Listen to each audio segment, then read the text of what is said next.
Broadcasting live from the Business RadioX studios in Atlanta, Georgia, it's time for Coach the Coach Radio.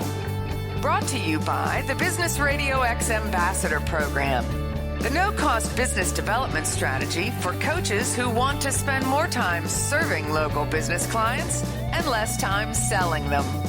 Go to brxambassador.com to learn more. Now, here's your host. Lee Cantor here, another episode of Coach the Coach Radio, and this is going to be a good one. Today we have with us Stephanie Zhong, creator of the Own Your Message program. Welcome, Stephanie. Hey, Lee. It's good to be here. Well, I'm excited to learn what you're up to. Tell us a little bit about your practice. Absolutely. So I am a brand story coach and I help entrepreneurs and coaches and difference makers find and own their unique brand story so that they can eliminate competition and just own their unique lane of influence and grow their business and impact naturally with their story. And the Own Your Message program is one that I created as the first student myself when I was in the middle of a career change and thinking about how to make a pivot in a powerful way as somebody who's normally afraid of selling. So the people who tend to come to me are people who have amazing vision. Their clients love what they do and they're brilliant, but they tend to hide out. And so story, when we can connect to our authentic story, it allows us to compel rather than sell people. And it makes the process of sharing and connecting with our dream clients really easy. So now what's your backstory? How did you get into coaching in this space? So I got into coaching from my background is I've been passionate, addicted to storytelling since I was a kid. And I had been doing all different realms of storytelling along the way, not realizing I could turn it into a career. So early on, I had been a writing teacher, and then I was in the early days of radio as as a producer for a public radio station. I had been a marketing director and I had been a blogger. And secretly, there was something in me that always felt that one thing that was really missing is our own agency to connect some of the most brilliant parts of ourselves never come to the table, right? Like, so when we're applying for jobs or when we are pitching ourselves, we tend to lead with education and accomplishments and degrees and certifications. And there's so much underneath us in terms of our identity, our personal experience, our life experience, and our business experience that cross-cuts everything that I felt like I used to hide out a lot. But when I looked back at my earlier career, what I didn't realize I was doing was that oftentimes I was a wild card in my job search, and that I had been using storytelling intuitively to get jobs that I wasn't the obvious person for. And so as a result, I had been able to pivot across those different careers because I was able to translate different parts of me that people didn't expect would be of value into the next thing. And it was mainly because I knew that on paper, people wouldn't think I would be the one that they wanted. So I was always doing this kind of soul searching and crafting a narrative to say, hey, I might not be the person on paper you were looking for with this degree or that credential, but here is what I can bring that is of unique value. And then I would get the job. So that turned into something for me as I had become a storytelling brought it into marketing. I started thinking about it when I was in my own business, how to be able to bring all these pieces together. And then I realized I really wanted to help so many people I was meeting who are brilliant, but they just hide out and they remain a best kept secret, especially coaches, right? Because coaches are so passionate about transformational change. And it's so hard to talk about change that's inner work, right? And so I felt like I really wanted to, just like I needed to empower myself to show up fully, bring all the dimensions of me that are valuable to the table in my brand. suddenly talking to people became fun. And instead of hiding out, like I started to shine, and I wanted to do that for others. Now, you're using the word brand and branding and specifically personal branding. I've been involved in marketing and advertising for many years, and I think branding is kind of neglected because for some people don't see the ROI associated with it. And it seems like kind of a fluffy thing that is difficult to kind of explain or show. But I believe that it's one of those things that even if you don't think you're putting energy towards branding, you're branding. The consumer or the customer or the prospect is coming up with a brand for you, whether you're trying or not. So you might as well put some intentionality behind it so that you're communicating what it is you want to communicate. It sounds like you were able to kind of identify what your secret sauce is, and you were able to get folks who might not see that, or maybe they made some assumptions about you, that you were able to kind of either get in the door with those people and have a conversation to explain that you do have what they're looking for. Can you share like a specific example of how that played out? Like, what's an example of somebody who might have put you in one box and you were able to kind of get in there and communicate, well, it might look like I'm this, but really I believe you're trying to solve this problem and I can help you do that. Absolutely. So the first time this happened to me, I was a senior in college, and I was an English and African American Studies double major, which are probably the two least marketable majors you could find in college. And I had a business minor. When I got out of school, we were in a major recession where even I remember seeing on the news that they went to Harvard and interviewed all of these business, majors who had wallpapered their apartments with rejection letters. And I remember thinking, my gosh, if they can't get jobs, how in the world am I going to get a job, right? So I had to I sat down and did the inner work, and I had to translate what would an English degree and an African American Studies degree offer to the business world. And then it's the way I saw storytelling. Again, this was intuitive, but I do it much more strategically today when I coach people through it. And by the way, since people can't see me, I'm also Asian American. So I might as well have worn a unicorn costume to these interviews, right? So what it is like, you're not going to be everything to everybody. Like, you're not going to be everyone's favorite cup of coffee, but you're going to be somebody's favorite chai latte.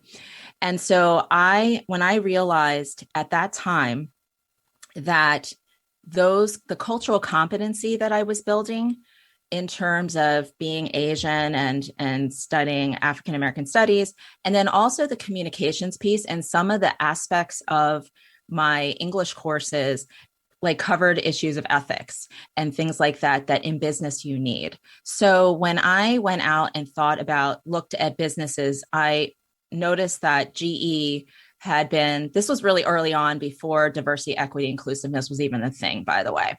So I was kind of mining that value in my own work. And then the Wall Street Journal put out an article saying that GE was like the first Fortune 500 company to then invest millions of dollars into a diversity initiative. So when I applied, I doubled down on my difference, basically, in the cover letter. I had done the research about what they were doing, why they were doing it.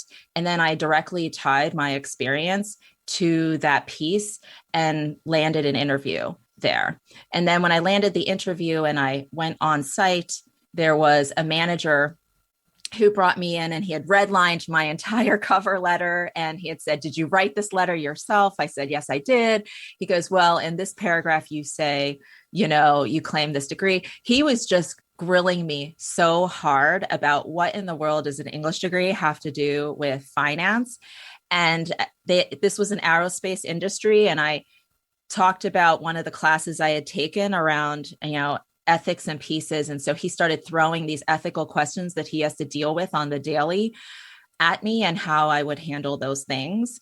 And So at the end of the interview, actually, he was grilling me so hard, and I thought, oh my gosh, this guy doesn't want me here. But I felt like this responsibility to all humanities people to demonstrate what kind of critical thinking skills I had, and about how cultural competency, you're going to need that if you're going to spend millions of dollars recruiting diverse people.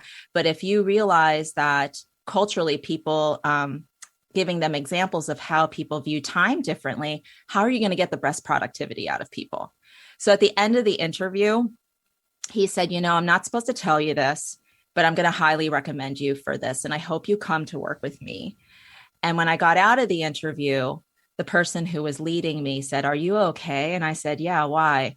He said, because he's known to make his own people cry, and you were in there an extra 30 minutes. And so we got into, I think, deeper conversations about business. Like, I can learn the numbers, right? But fundamentally, if you're going to have a return, you need to understand how to bring out the best in your people. And so helping him to see another lens of that led him to want to hire me. And so I got the job. Now, what do you think was the reason that he pulled your resume out of the pile of all these resumes? Because without him doing that, you wouldn't have had the conversation that led to the job. The conversation is what closed the job, maybe. But Correct. What was happening a step before that got you in front of the decision maker that enabled you to shine and to get the job? Right. So this is what I believe about brand storytelling too, right? Is that it's not a magic bullet. So in the terms of what I'm translating, I got interviews with companies who were recognizing the value of cultural competency early on before anybody else did. So if I were to have sent my cover letter, and I did tailor all of my cover letters, right, to every single company. So I would find one or two things, whether it was my leadership skills and my college career or my degree. It's always about pulling out those personal pieces that align to the company. So I didn't, if I had applied to like 50 different businesses, there's a good chance that a lot of them wouldn't have even taken my interview, right? But because GE had nationally announced this campaign, and then I did the research, I built a bridge story. So it's not just me pitching myself and saying, oh, I've got all these things, right? And this is what I think fundamentally brand storytelling and marketing is about, is understanding who you are, what aspects of you could bring unique value and help bring impact to the organization. What do they care about? And then you create the story that is the bridge between the two. So I'm assuming the recruiting manager then had made some of those connections, right? And that this person, the person that he was one of the decision makers. There were 3 final managers that were on-site managers, and he was someone who was a very difficult to please person. I'm sure it was a mixture of both the conversation we were having and exhibiting some thought leadership and engaging in some really rich discussion with each other, even if we didn't agree on everything, but that some of those things, like offering a new angle. The second piece is mindset. So one of the things in my program I talk about with storytelling is mindset plus message equals building your movement. So you can have the perfect words, but if you don't own your words the way you do, rightly, I mean, you probably have experienced this. It's like, if we don't own our message, it's going to fall flat anyway. Right. So you have to have that kind of gravitas and to kind of be able to not just talk the talk, but walk the walk. You have to be able to demonstrate that what you say is congruent with what you said would say. Yeah, exactly. And that piece is really important. And it's because I had I can only control my side of the conversation, right? But my side of the conversation was feeling really centered in, wow, This is a company that's ahead of the curve. This was in the early 90s. So really ahead of the curve in terms of the vision, and that we're aligned to the same vision. And I had a business minor, so I can articulate. So again, this is where I really believe it's the combination. It's not about just pulling one thing out and say, oh, I'm marketable because I majored in these subjects. It's the whole combination of having, okay, cultural competency, business minor. I've taken those accounting classes. I've, taken some finance classes, and then leadership in terms of where I had demonstrated leadership, both at the level of in the different organizations that I had run as, in college too, so that my cover letter was about demonstrating, holistic, sort of a sense of, here's a whole picture of the different things I can bring to you. I could be a significant contributor to you, right? And then that shifts the conversation for what we talk about. And so ever since then, in terms of resume writing, then a lot of that, and I've helped many other people who might have been either a Jackie of all trades, someone who has disparate experiences, is like a scientist and an actor, and you're like, how do I bring that together? You're a coach. I worked with a coach who was a stand-up comedian, and she worked with major companies, like Amazon, Costco, all these senior leaders there. And she never brought the comedy, right? So in the Own Your Message, I'm like, she was passionate about that. And she felt like businesses needed the comedy to actually innovate more. So I was like, well, why not bring these things together? And she did that in her bio. And then she landed a keynote speak. She wanted to be a keynote speaker too. So she landed a keynote speaking gig with an international sportswear brand. And they said, we chose you in part because of the comedy. Now, but she's been leading it off the table, right? Right, because she didn't think it was important. But to you, this is like a flashing red light where it's like, dude, how are you missing this? This is like, this is separating you from everybody else. So instead of hiding it and being like everybody else, lean into it and separate yourself from everybody else. Totally, right? Like I see that as what I see as branding, and something I wanted to bring back and kind of loop together was something you said earlier about how people really underestimate the power of a brand. And that what I heard you say is that, whether you define the brand or not, it's going to be defined for you. It'll be defined by your clients. It'll be defined by your consumers, like whoever, right? Like the brand is ultimately going to be the experience as well as the product. And so this piece about mining the gems of our story, like I'm really passionate about helping coaches and other difference makers mine all those hidden gems that you might have thought to yourself, I don't know that that's really important. It sounds like a nice to have, but guess what? That's stuff that people are, it's some of the best stuff. And when you bring it together, you bring more energy, right, to the conversation, because these are things you're passionate about. And it's more authentic. This is it's closer to the truer you, rather than this you that you're trying to show to other people that it is exactly what you think they want. Yeah. Yeah. Which is like, that's where I'm really curious for people in the audience too, if they've ever had that moment, right, when you're like, I've got to pitch myself, and suddenly you just disassociate from the brilliance naturally, because now you're in a mode of, what do they need to hear? What do I need to tell them? And I've had those moments, which is why I needed this program for myself and why I created it. And recognizing that if you're actually speaking from that place of knowing, oh my gosh, like these gems that's really unique to me. That brings something really fresh. That actually brings something relevant in an unexpected way. And you can't wait to tell people once you've made those connections conscious for yourself and you can put it into words. Then suddenly you're like, instead of thinking, oh, I got to sell, I got to let people, I have to impress them. It's more about, like with my client, the coach who was the comedian, she's now speaking out all over the place about the importance of levity and laughter to build team morale, to actually, especially in the time of the pandemic, she's actually made it more relevant and it's more fun for her.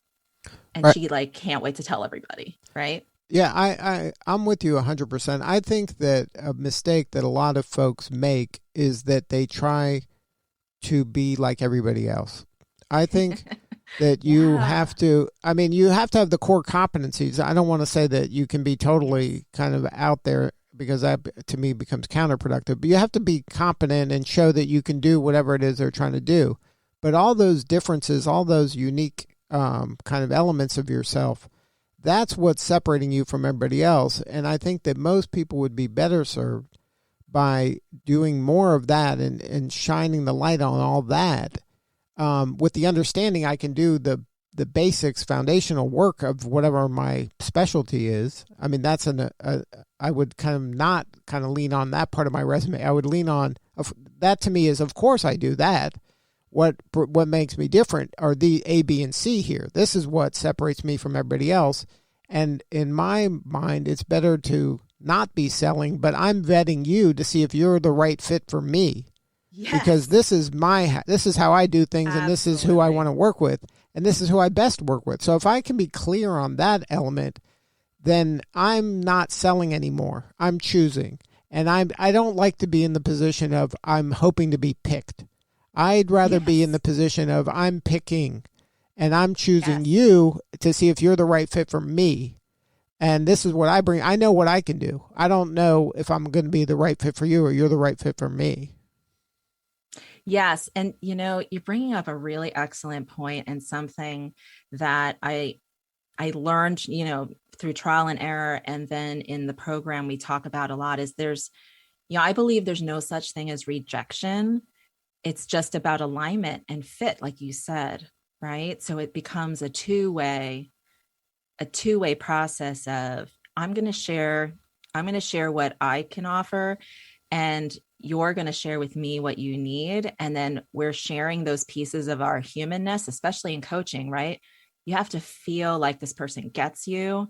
You have to feel like they offer a unique perspective, or the way that they go about coaching connects with you in order for you to have an impact. They could be the most brilliant person on the planet, but if you're not connected to them, it's not going to happen, right? So that connection piece is really, I think, where story comes.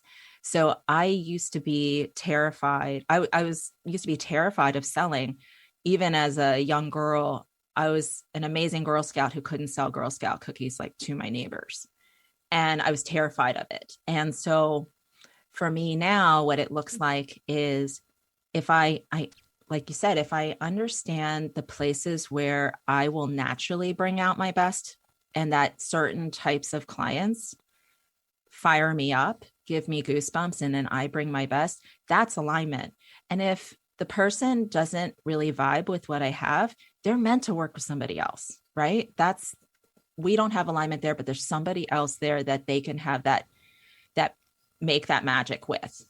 Right. And it doesn't have to, I might know the person. And that's the thing again of the reframing of the selling is like, I know what I bring to the table. I know what my superpowers are. The clearer you can get on knowing your superpowers and what you bring to the table, all of the elements of that, then you can determine, is this person the right fit? And if you think they are the right fit, they may not know it yet, but like you've been able to do throughout your career is when you felt that they were the right fit, you've been able to articulate and demonstrate that, hey, if you partner with me, good things are going to happen.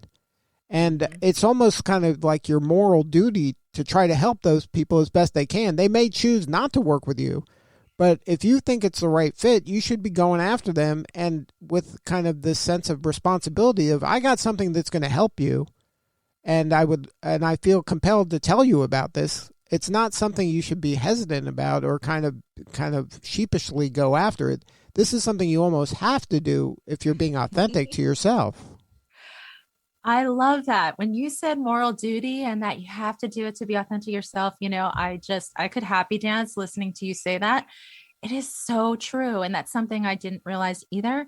And because in that moment, when I talked about the GE story, I felt this moral duty because after I had done all of this work I started out by believing, well, what do I have to offer, right, in the business world, to, oh my gosh, there's some stuff that's missing in the business world that they need. And I'm not the only one, but I may be the only person they've ever met who has this type of background. And this could open the door for lots of other people. And we could have companies where people are really activating each other. So to your point, I think I think it is our moral duty. If you're meant to change the world with your coaching, then playing small is not going to help the world. And sharing your superpowers and your zone of genius is not bragging, but it's giving somebody an opportunity. Like you said, it's about being of service. And this is where, for anyone who struggles with selling, which I know a lot of listeners to this show do, having your genuine, authentic story gives you power that's not braggy. And it becomes something that, like you said, it becomes this moral obligation to, if you're meant to help more people and people need to know about you, you're just announcing it and you're sharing it. And then those who feel really inclined to you, it's like they get inspired to say, how do I work with you? Right. And they want to, because there's something in it for them, because you're aligned with them. Yeah. And you are dying to work with them. Right. So it's just such a win-win, right? It's ultimately a win-win. And that's where you both can do your best work. I mean, that's the key. It's when there's the misalignment is where the problems are. Those aren't clients for life for you, and those aren't happy customers. Those are people that like, oh, well, I thought I was getting this, but I got this. So that's, now I'm frustrated and maybe coaching isn't for me. And then all those kind of negative excuses start popping up. But if it's aligned, then everything's easy and everything builds. And that's where most people want to be. Yeah. And then you can actually, when we own that, right? And one of the things I think I've noticed with working a lot with a lot of coaches in my program is that, so visionary, right? And then a lot of and they bring their brilliance without realizing it. It's like unconscious. It's like their zone of genius. They're just delivering it to clients. But if you don't know how to talk about it, you start to believe you don't have unique superpowers. And that's where tying together, like being able to take this unconscious brilliance and the hidden gems within you and articulate it into language, becomes like the Lego brick click moment. Right. But that's where you need kind of the fresh eyes, and you need a coach. And this is where a lot of folks, I think, are not kind of getting the coaching they need in order to bring this element to life within themselves. They need the fresh eyes. They need this kind of unbiased, independent thinking person to look at them and say, here's kind of what I see. And you may not see it, and you might have all this kind of baggage that you're bringing along, that you're not elevating this stuff, and you might be embarrassed by it. There might be shame around it. But this is all good stuff here. And, in the right hands, I can help you kind of take all these elements, separate yourself from everybody else, and really kind of lean into the superpowers and that you have, so that you can kind of maximize your talents.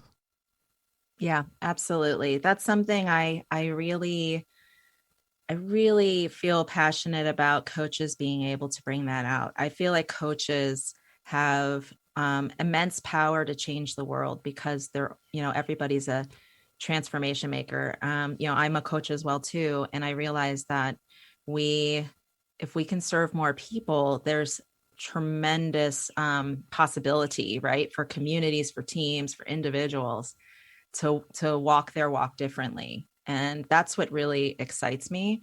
And I think in a field where it can be very easy as a coach to say, oh my gosh, there's so many coaches, like, look, how am I going to stand out? And with the person that I mentioned, who is the comedian and the leadership coach, she came to me with about 35 credentials. She has every possible certification. And what she said to me was, she said, Stephanie, my vision of success is people come in through her certification for Brene Brown's Courage to Lead program. And she says, in my heart, I don't really want to lead that. I really want to coach people to activate this humor piece. And so said, why don't you share your message around that? And like, let's cultivate that. And we had to mine backwards different clients that she had in different certified programs that she had led, and where she had actually unconsciously and naturally brought the humor to the table, right? That was her secret sauce. She was just like peppering over everything and being able to pull that out so she could have her own lane of thought leadership in her coaching space. Like, this is what she does.